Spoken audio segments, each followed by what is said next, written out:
Sinigang. Kalamansi gagamitin. Pwede pa rin. Welcome to Philippine Showbiz Updates. Isang masiglang umaga ang ganap ng housemate sa loob ng bahay ni Kuya, sa girls' bedroom, habang naghahanda ang mga housemate sa kanilang pagligo. Si Kulat ay may nakitang gamit, at nakuha pa nitong magbiro sa mga kasamahan tungkol kay Dylan. Ano ba yan? Sige. I want to try. Ano yun? Dapat yung maraming balahibo si Dylan. Tapos bawal ang mag-react. Ang mag-react sampalin sa bunganga. Ay, grabe. Matapos ng makaligaw ng ibang housemates, nakatoka naman ulit sa pagluluto sina Bricks, Jazz at Binsoy. Pero, nasabi ko. Pahinga ka muna Kuya Bricks. Anong medyo got dried. Sa oras nga ng kanilang pagkain ay tinulungan na ni Bricks sina Jazz at Binsoy para madaling matapos magluto at sila'y makakain na. Oras na para kumain. Guys, kain na guys. Napasya na naman siya. Wala na kayong. Sino ang butang toyo ba? Kain na daw. Shuffle. Shuffle. Asin. Pamintang gamay.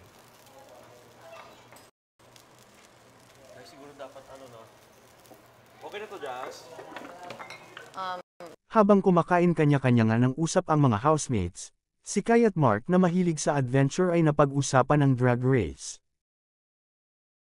Bike, naka first gear lang siya, nagwa 100 kami, nabigla ako.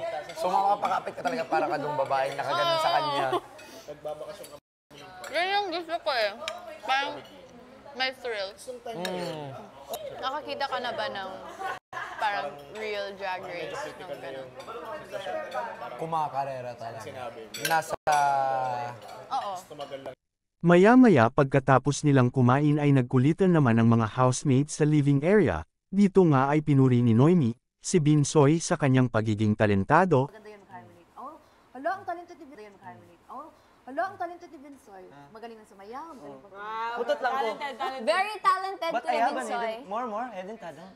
What is that? Hidden talent. Oh wait, it's hidden. I can read, I can write, I can talk, You can live. I can see, I can smell, I can taste. Tahimik naman na nakikinig si Kulit, hanggang agad naman itong napagtripan ng mga housemates, at tinutokso kay JM at Binsoy. You can love. No, I mean, can you love Colette? no. Why? Because she had already picked. Sino ba yung Pick up, Sino ba? Who? Black or beige? Yung naiibang color.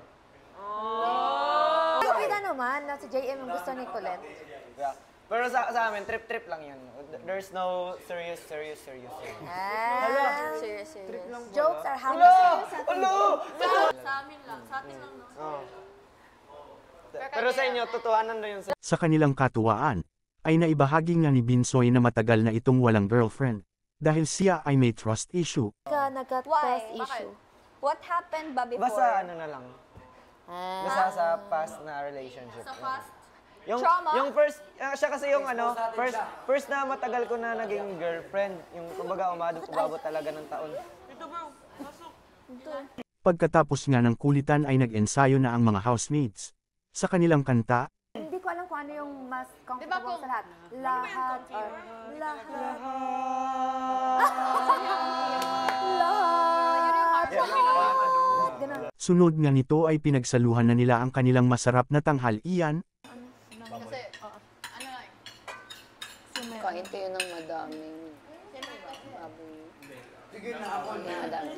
Damihan niyo po ang kain kasi madami rin po mawawala sa atin. Pagkatapos naman kumain, si Therese na nanahimik ay kinulit ni Jerian. JM, lumilipad na naman. Hindi naman siya nakipag-usap. Why do you have so many? That's unfair. Dalawa din yun sa'yo. Dalawa din yun sa'yo. lang. Kasi dalawa kami.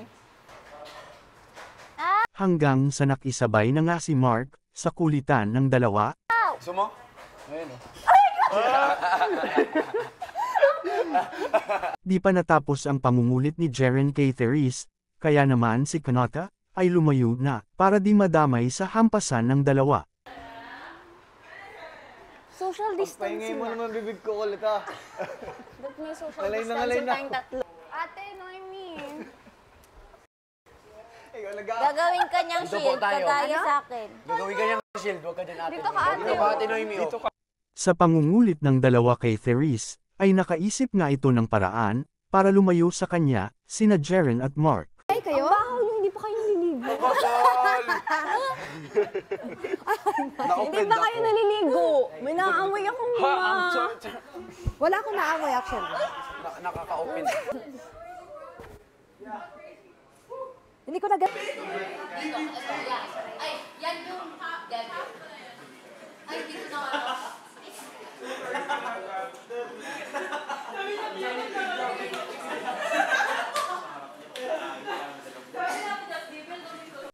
Maya-maya habang nagkwekwentuhan, ang mga housemates, si Therese, Mark at Patrick ay nasa kusina. Oo. Hindi kasi ako ma-bread eh. Ako din.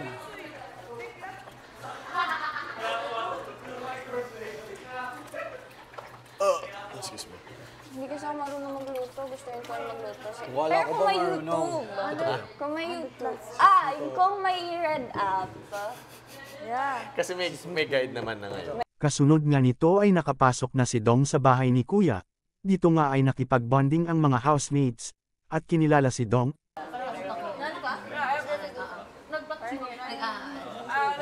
Mura na nga ngayon eh. Kaya nag-ano ka? Ako, At si Dong nga ay nausisa rin ang ibang housemates, kabilang na nga si Binsoy, agad niya naman itong binigyan ng payo tungkol sa pangarap nito. Ultimate dream mo. Ako sa akin. For yourself, Para sa akin, ang dream ko talaga is mabigyan ng magandang buhay yung pamilya. well, that's for your family. For Para yourself. sa akin, gusto ko talagang maging pilot. Ano yan?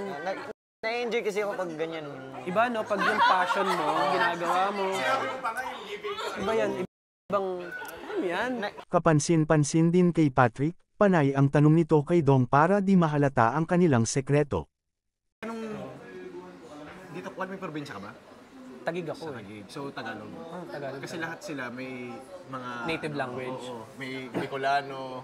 Yung magpakatuod. Content creator ka. Bisaya sa ba yung magpakatuod? FYP na app. Doon ba? O sa... Anong content mo? Kinagabihan ay masayang pinagsaluhan ng mga housemates, ang kanilang pagkain kasama ang bago nilang kasamahan na si Dong.